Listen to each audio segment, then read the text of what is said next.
प्रार्थना कर रहा था और इस समय परमेश्वर ने मुझे कुछ भविष्यवाणियाँ दी और वो सुनना भी। आज पवित्र आत्मा ने आपके लिए भविष्यवाणियाँ दी हैं और सुनना है कि ताकि आप लोग सेफ हो जाएं। मैं फिर से बता रहा हूँ कि ताकि आप लोग सेफ हो जाएं। मुझे नहीं पता कि आप सेफ हैं कि नहीं हैं, लेकिन मैं हर समय आपके लिए दुआएं करता हूँ और वो भविष्यवाणी फ्यूचर में आपको इसलिए दे रहा हूँ कि मैंने पिछले साल भी दे दिया था और मेरे मसीह लोग सुरक्षित थे, वो आशीषित हुए जिन लोगों ने इस बात पर विश्वास रखा। फिर मुझे पवित्र आत्मा ने बात किया और मुझे महसूस कराया और इसी समय आप देखो उस चीज़ को कि मैं जो देख रहा था और वो अब फिर घटने होने वाली हैं। आपने जो पहले सुना वो भविष्यवाणियाँ पूरी हुई, फिर होने वाली हैं, वो लिख लो आप। मैंने देखा फिर जो आपने प्रार्थना किया इजराइल के लिए वो सब शांत हो गया, लेकिन फिर बोल रहे पवित्र आत्मा अबलबा शबलबा अमेरिका से, राजा रबा सना यवरा चाइना से, बहुत बड़े बड़े देशों से बात कर रहा है पवित्र आत्मा। अबलबा शबलबा बलबा शबलबा। पवित्र आत्मा जी तू बता परमेश्वर। राजा रबा सना यवरे रे रे रे। मैंने पहले कहा था एक बहुत बड़ा गोला गिरेगा समुद्र पर और ऊपर से गिरेगा, बहुत आग आएगी, बहुत धुआं उठ जाएगा। वो शायद थोड़ा लेट हो, लेकिन मैं देख रहा हूँ कि सितंबर से 2021 सितंबर से और अक्टूबर तक ऐसे आपको न्यूज़ में पता लगेगा कि देशों में फिर युद्ध शुरू होगी। आप ठा ठा ठा की आवाज़ें सुनेंगे, लॉकडाउन खुद मांगेंगे लॉकडाउन। मैंने कहा था फिर होगा, अभी बहुत देशों में ऐसा होगा। और लेकिन जो इस भविष्यवाणी को सुन रहा है, फास्टिंग प्रे कर रहा है इन दिनों में, चाहे वो गोला बम कहीं भी गिरे, लेकिन यीशु मसीह ने कहा तुम जाति जाति में करे, देश देश में लड़ाइयों की चर्चा सुनोगे और करे घबरा मत जाना, अंत समय नहीं आएगा, आपका समय नहीं आएगा, आपके पास कुछ नहीं गिरेगा, टेंशन ना लो। लेकिन जो प्रार्थना सुनते हैं हर संडे हर वीरवार, मैं कह रहा हूँ परमेश्वर उनके ऊपर दया करेगा। दूसरी भविष्यवाणी अबलबा शबलबा बलबा शबलबा।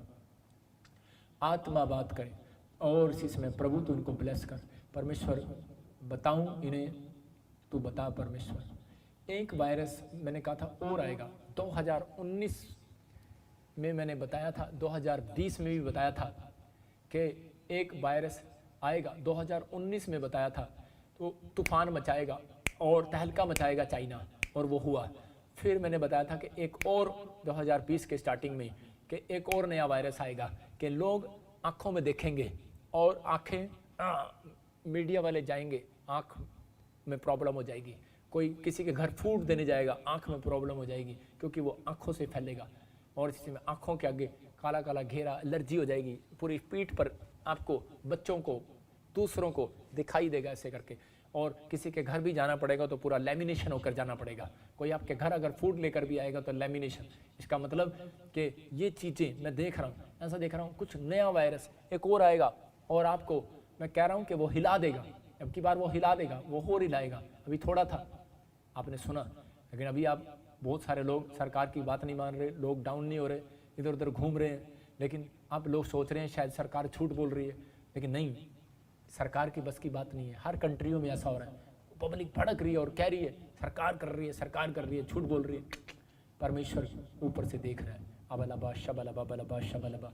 जब धरती पर पाप बढ़ता है तो प्रॉब्लम्स बढ़ती हैं। मैंने कहा था कि पूरी दुनिया के लोग जान लेंगे, परमेश्वर ने कहा था मैं भक्ति कराऊंगा। 2021 अच्छा नहीं रहेगा, लोग कहेंगे 2020 ही अच्छा था, घर में तो थे लेकिन अब घर से बाहर हैं तो भी भूखे मर रहे हैं, प्रॉब्लम सारी हैं, लेकिन 2021 ऐसे निकल जाएगा। लेकिन पवित्र आत्मा ने मेरे को बताया 2022 भी ऐसा ही रहेगा, प्रॉब्लम्स फिर से। लेकिन ये उनके लिए है। यीशु मसीह ने कहा तुम ना घबरा जाना, तुम्हारे सिर का एक भी बाल बांका नहीं होगा। अगर आप प्रार्थना सुनते हैं हर संडे वीरवार, आप इस भविष्यता का आदर करते हैं, इस बात को समझ रहे हैं कि प्रभु की ओर से मेरे लिए प्रार्थना कर रहा है, मेरी आत्मा जानती है मैं आपके लिए रोता हूँ, प्रार्थनाएं करता हूँ, हर व्यक्ति के लिए, पूरी दुनिया के लिए, मुझे निस्वार्थ आपके लिए मैं दुआ कर रहा हूँ। मुझे जरूरत नहीं है आप मुझे दान देना दें, आप मुझे बीज देना दें। मेरा चर्च कोई इंसान बनाने वाला नहीं है, परमेश्वर बनाने वाला है। ये तो बाइबल के नियम होते हैं कि हमें कहना पड़ता है, क्योंकि आप जब बोते हैं तब आपके बंधन टूटते हैं। मुझे शौक नहीं है कहना किसी को, लेकिन परमेश्वर लेने के बाद आपके बंधन तोड़ता है। जब तक आप बीज नहीं बोते किसान की फसल बाहर नहीं आती। अबलबा शबलबा। तीसरी, आप लिख लो आप डायरी के अंदर कि आपको सुनने में मिलेगा कि 2021 में ही अक्टूबर से और 2022 फरवरी के बीच में आपको ऐसा पता लगेगा कि फिर एक नया वायरस आ गया और उसका असर पूरा 2022 नवंबर तक चलेगा। प्रॉब्लम्स, फिर दुकानें नहीं खुलेंगी, फिर प्रॉब्लम्स थोड़ी देर खुलेंगी। 1.5 साल तक समस्या रह सकती है। लेकिन मैं ये भविष्यवाणी अपनी मर्जी से नहीं कर रहा हूँ। मैं कह रहा हूँ कि प्रार्थना से सब कुछ हो सकता है, बच सकते हैं, हट सकता है। हो सकता है आपके इलाके में ना आए, दूसरे इलाकों में आ जाए, हो सकता है इधर उधर हो जाए, लेकिन आके रहेगा। ऐसे नहीं बोल रहा हूँ मैं। अबलबा शबलबा। ओ बहुत सारे अमीर लोग गरीब हो जाएंगे, बहुत सारे गरीब अमीर हो जाएंगे।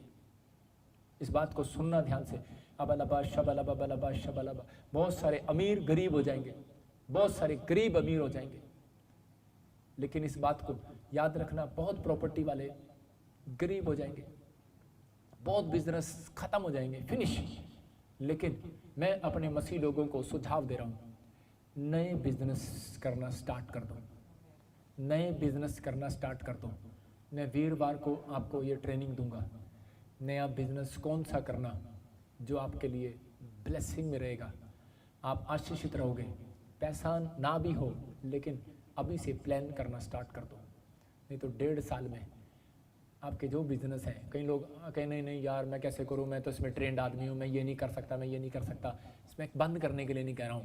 1.5 साल आप दूसरा बिजनेस भी स्टार्ट कर दो। अगर आप कर रहे हैं तो परमेश्वर आशीषित करेगा, नहीं तो फ्लॉप हो जाओगे, फ्लॉप। बहुत लोगों को, मसीह लोगों को भी आप गरीब होता सुनेंगे। बहुत बड़े बड़े अन्य जाति लोग गरीब हो जाएंगे, आप सुनेंगे कि उसका बिजनेस फ्लॉप, उसकी फैक्ट्री बंद, उसका ये बंद, उसका वो बंद। लेकिन आपको समझना है बड़ी प्रॉब्लम्स आएंगी। लेकिन मैं देख रहा था कि ऐसे प्रधानमंत्री मोदी जी एक कानून लेकर आएंगे 2023 में, 22 के एंड में भी, 22 में भी हो सकता है एंड में, क्योंकि एंड तक तो उनको इन विपत्तियों का सामना करना पड़ेगा पूरी दुनिया को। लेकिन इसलिए परमेश्वर का आत्मा आपसे बात कर रहा है, चाहे आप इंग्लैंड में, ऑस्ट्रेलिया में, अमेरिका में, पाकिस्तान में, आना ही आना है। मैंने कहा था बड़े तूफान भूकंप आएंगे, तूफान आ गए, अब भूकंप की बारी है। मैं टाइम नहीं देख रहा हूँ, लेकिन मैं देख रहा हूँ भूकंप आ रहे हैं और ज़बरदस्त आ रहे हैं। मैं ऐसे नहीं बोल रहा हूँ, जब मैं बोलता हूँ तभी आते हैं भूकंप। मुझे पता है यीशु मसीह ने पहले से लिखा हुआ आंधी तूफान भूकंप आएंगे, लेकिन प्रभु मुझे जब दिखाता है तो फिर आना स्टार्ट हो जाते हैं। लेकिन आपके बच्चे, आपके परिवार के लोग सुरक्षित रहेंगे यीशु मसीह के नाम में। लेकिन कुछ कानून मैं कह रहा हूँ कि वो अच्छे के लिए आएंगे, आपके लिए, अपने भारत के लिए भी कुछ कानून अच्छे के लिए आएंगे। गरीबों का फ़ायदा होगा उसमें, मीडियम लोगों का फ़ायदा होगा उसमें, लेकिन अमीर लोगों का, जो बहुत अमीर हैं, बहुत अरबोपति हैं, उनके नुकसान होंगे। इसलिए परमेश्वर आपके लिए जो करे अच्छा करे। आप इसी समय प्रार्थना में रहो। मैं कह रहा हूँ कि केवल इस देश में नहीं होगा ये, भारत में, ये कई देशों में भी होगा। 5 देशों में देख रहा हूँ मैं, और कुछ सरकारें उनको खाना खिलाएंगी, पैसा भी नहीं होगा, प्रॉब्लम्स आएंगी।